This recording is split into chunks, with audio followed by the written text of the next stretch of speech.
Go in to a tennis club and they'll say to me, they say, oh, our back lines are holding water, they're depressed, the tapes in our is becoming a tripping hazard, which this one's sort of getting a raise in it, because the action we have when we serve is that action. So it pushes the oncar underneath the line, you serve and you kick out like that. So you're wearing away the clay base behind your back line all the time, which then makes the tape raise up even higher because you're actually wearing the cork down behind it. All right? One of the things that I sort of very rarely ever go to club and their tapes aren't doing exactly what this one is. So that when I put that rammer on it, that rammer shouldn't even do that. That should be flush. All right? It plays two purposes, that back line being raised like that, tripping hazard, all right, and the other thing is drainage. So your court's trying to drain to that pit in the corner, and while it's got that raise in the back line there, all it creates is the water to sit that side of the tape, this side of the tape, and it can't get away. More so the other side. Now wherever water can sit on an anti-car court, it will always find the weaknesses in the ground underneath, all right? So while it sits there in a puddle, it finds over the years it'll weaken the structure underneath, and eventually that structure will give away. It's a terrible looking list, but if it's used once a month, generally I always recommend, you'll see a lot of courts, this park's risen as well, because people generally traffic that across that way too. So once you get your tapes down to the right level, using one of these, and you get your maintenance people or your working bees, you'll keep the tape down at the correct level all the time. It takes a little bit of an effort at the start.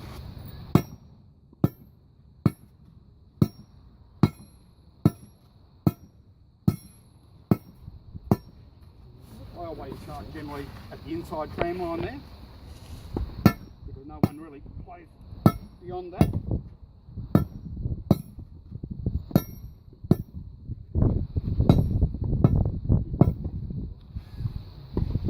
That's really what's involved in getting that tape down at the correct level. If you keep that tape down, you'll be amazed how much better the court plays without people tripping, as well as drainage. And bad bounce. Yep. Now one of the things you probably find with your courts, as they age, you're starting to see like large clinkers showing through the base, through these areas here. So what you can do to try and not only maintain the courts and keep them going for years to come, we generally say that a back line that's holding any more than about a dress male shoe, which is about 5 mil thick, you can generally build them up using clay without having to dig up and relay the back line. So where those rocks are, let's call that a rock standing up there that's visible, what you can do with that is use this tool or a hammer. If that was a rock sitting up there, angle that over a touch, because all you want to do is knock the head of that rock down about the thickness of your fingernail. So Chris showed you that the product inside of that very, very fine clay. That fine clay is available here in Australia too. Not quite as fine as what we saw there, but very, very fine. Dom, in a European clay court, what sort of grade is that, the top surface? The top surface? Yeah. Oh, that's down to like 0.05 of a mil. Okay. Yeah. Okay. Very fine.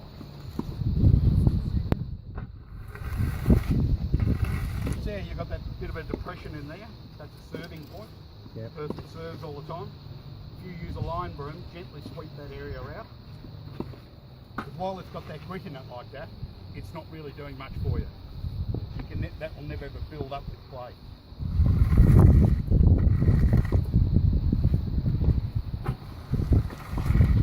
So all I'm doing here is removing the grit off the top of the court. There's no hole there for the server.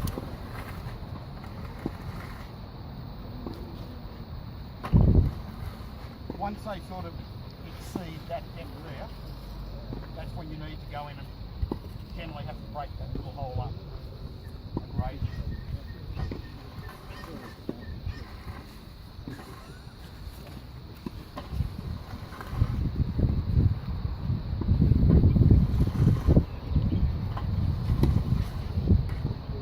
Okay, so I'll remove the coarse grit.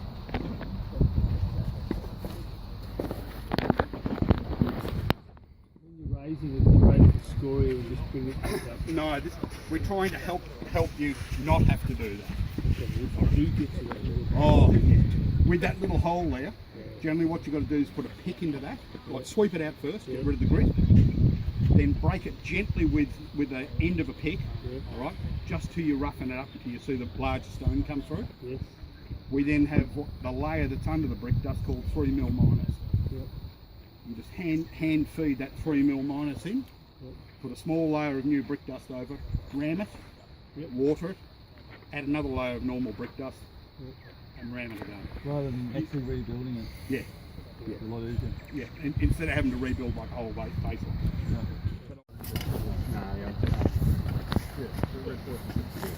Now, if anyone wants to feel that product, like you've felt into the bag before, if you actually want to feel how fine it is, feel So free. John, where do you get that from?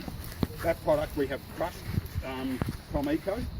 This particular one was the only dry bag I had. This was a bag I had in clay. But Eco's got it. That's in Clayton, isn't it? Yeah. We carry it too. Oh, right. Okay. That one there is down to about 0.5 mil. Fun, ultra fine. So that's basically what you're topping your four stuff over. I have A touch coarser. yeah, 0.9. Yeah, 0.9. Yeah. That's stuff. Not Ready. That's What you're going to do? yeah. Filling Filling like like the present. Yeah. That's your normal brick dust. That's 2.5 mil.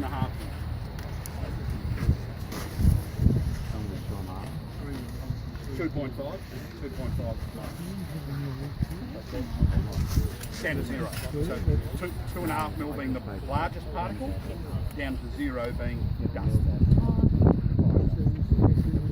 So in this situation here, this should be done like, if you want to keep your courts in really, really good order, especially if you've had the back lines dug up and relayed, and you want to keep them like that without the puddles being there, ram your back line down. That product there, you've got to be very careful when you use it. As in, if I kept on topping this up with this product all the time, like once one week, once the next week, if you give it a break of about 2 to 3 weeks between each layer you put in that area, you then must add, I'll show you shortly. We put a layer of this through. This product here is the only product that will adhere to your clay core, to your on-card core. I put the coarse stuff down. As I said, it's all just going to finish up at the back finish.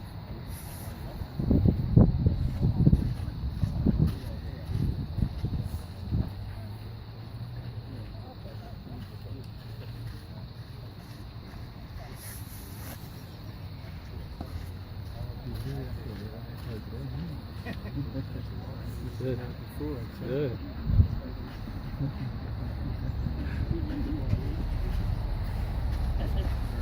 So once you put your ultrafine down, it's very, very important then, so you don't create a muddy surface, that you add you probably saw I put about 4 or 5 shovels.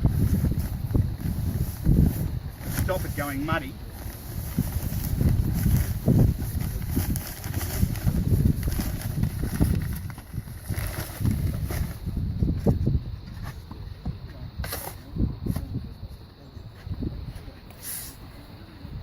Just that tiny little bit of grit is enough to stop that from going into a pudge once it gets water on it.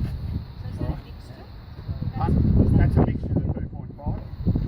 You order the ultrafine, add your ultrafine to add to your back line.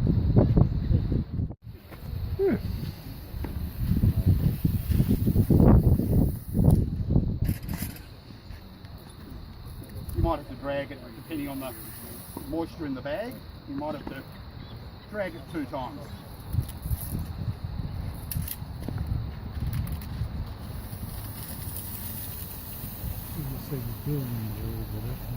Yeah. Not that water. All right, what you would do there now is flood that area. So you flood that area and you won't believe the mud content that comes out of that material. It'll be very, very dense amount of mud. You can still play on the court straight away, but what we sort of recommend is if you can afford to close the court down for 2 or 3 days and have someone come down and water it 2 to 3 times a day, very beneficial because you actually get the adhesion onto it. That bit of grit that I took off the back, all right, that can go back over it. Once you've sort of watered it a few times, add a bit of grit to it. And you don't have to roll.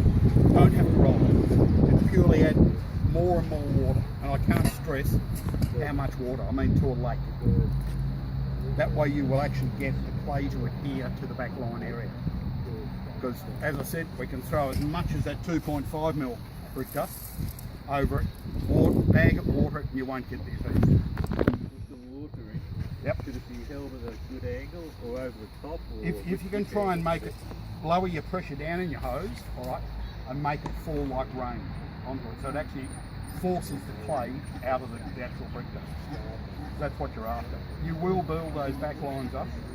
You can see how much better that back line tape is now, level-wise. But it's having the right tools to do it. Like a rammer like that.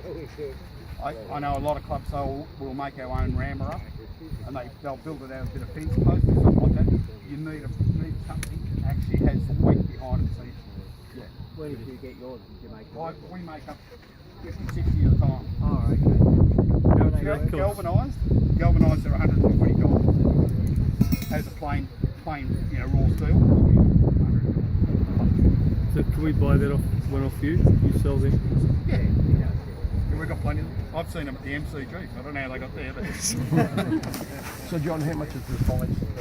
that ultra fine powder, you work on your normal bag of brick dust is $12.50 a bag generally, or $12 a bag plus GST. Your ultra fine powder is $15 plus GST. But you don't need a great deal of it. So what I would do in this situation here to build this back line up, I would do exactly as I've done, flood it, all right, get someone else flooding it 2 to 3 times a day, and in a fortnight's time, attack it again. So any puddles that are persisting, like those footmark puddles that were there, we'll take all those up with this. You can put another layer of it through in a fortnight's time. Unless they're too deep, then you Unless have to... they're actually too deep. Then you've got to hit it with a pick. We made the point of about 5 mils. Yeah. Is about the deepest point. I follow that ramming procedure too, up through the service pockets. Yep. There's someone here from Fitzroy Tennis Club. Yes, I was over there the other day. I saw you there, yeah. Yeah, saw the service lines. How dangerous they've become, all risen, scalloped out each side of the service lines.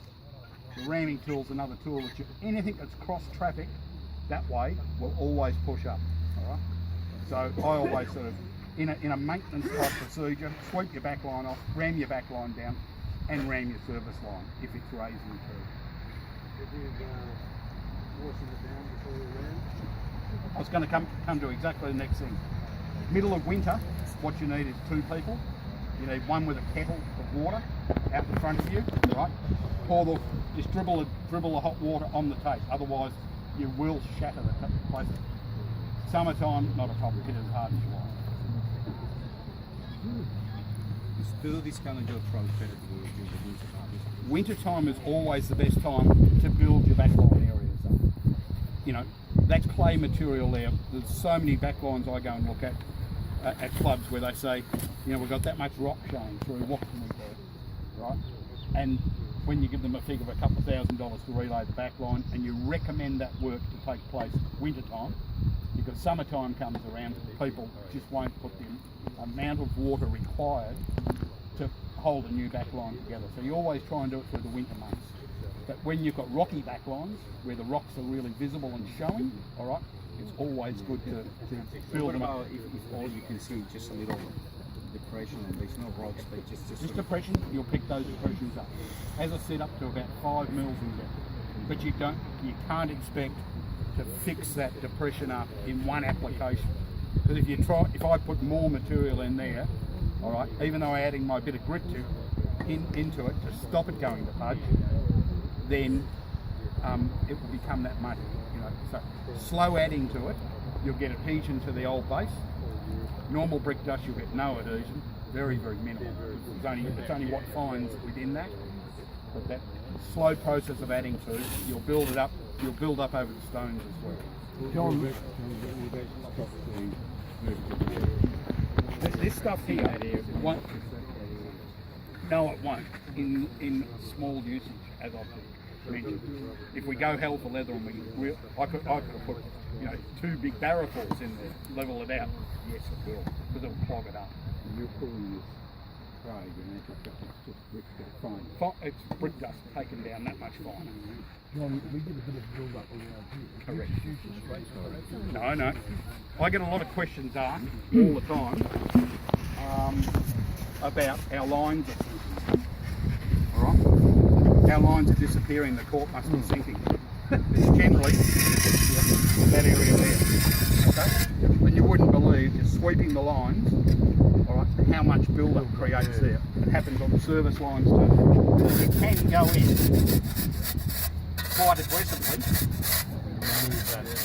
and take that all off. There's your original clay court there. That's how much build-up is on there. Material you're digging out, able to put that on. Okay, so that's all fines. I've seen some areas, I've taken 2 barrows out of there because it's gathered right back over the line over here. Now that product there is exactly what I threw on. So that can be used back in there. So what you do with those areas here, end of service lines, end of base lines, is use this clay once you've stripped it off, put that through your back lines. Because it's wet and gluggy, all right, the actual product generally, because it's holding moisture, you throw it through the back lines, and instead of bagging it like I did dry, all right, you actually flood it and then run your drag mat through it. It will work as a perfect plane. It'll just self-level all that material curve. So don't throw that material away. So we've got one cord in the corner after the heavy rain, but it's actually flooded and been underwater. So it's taking all the fines down to that corner. Yeah, and then your line is actually lower than the court. Yep. There's a build up either side. Yeah. And that's in down a little bit of a valley. You know what's It all going needs on, you know what I'm stripping talking about, off. don't you? Yeah. So what do? Use a shovel and come back to Yep. the basic level again? Come back to the basic level. The shovel, a good sharp shovel, without much effort behind it, will pick the level. Once you've picked the level, you've only got to take that stripping off, okay? And it'll strip off, and it will run out where it runs out, as in where it goes back to its normal. See, another thing that you see on a lot of tennis courts too is the drag mat. All right. So the drag mats, when they're finished with them, especially on wet nights of tennis, they develop a big hill in one spot. All right. That area there, if you brush the top, all right, of the loose stuff off the top of it, under there can be sitting 3, 4, half a dozen barrels of this fine clay. You can throw it back on the court, but generally has a bit of contamination in it. So I think we've got a net down, have we? Yeah, it's sitting there ready to go for you. We'll quickly show you what you do with it. John, do you need to put anything back over that here? Just the tiniest little bit, either when you're finished, all right, just that tiniest little bit of that back over it. It'll look terrible and say this bloke does not know what he's doing. He's made a hell of a mess. He's scarred the courts. Within 2 days, it's all fixed. Just bag over it.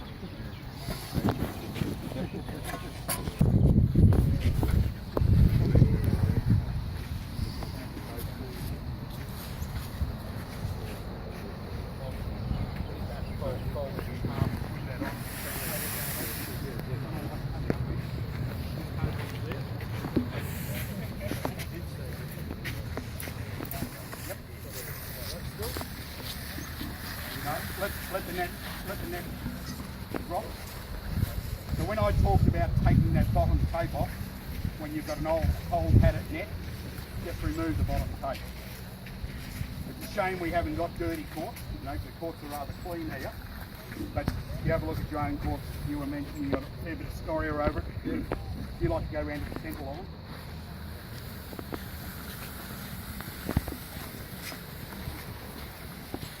I'll probably have to keep up with you. I just had a couple of replacements, but we'll try and do our forehand and follow through.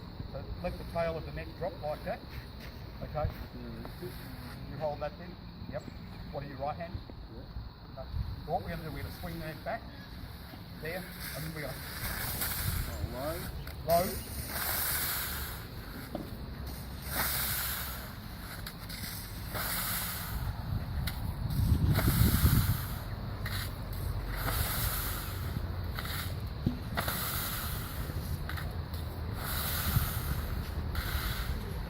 Everyone got a bit of an idea? So basically what happens, that's worse with that tape on there. But that net will work some giant sim for you and actually just go through the course and not take any of your tail away. Or it will take just the rubbish that's going to be on the course. And when we talk about those big wind blowouts, and you see metres of material that's all gone to the back fence, don't be scared to throw it back on the course. Put it back on, bag it over with the rubbish in it, give it good watering, and net it off. Very effective. The courts have got a lot of melaleucas beside them. That fine melaleuca? Fine melaleuca, very hard leaf melaleuca. Yep. Is that material in the surface? I mean, that would be what would be dragging back onto the court. Yep. With the melaleuca in it, this will take it out too. It'll take it out, and the organic matter doesn't. No, won't affect the court anyway. Thank you. Anyone else want to swing? So you got an idea. We'll go the other way. Takes a little bit of time just to get the hang of.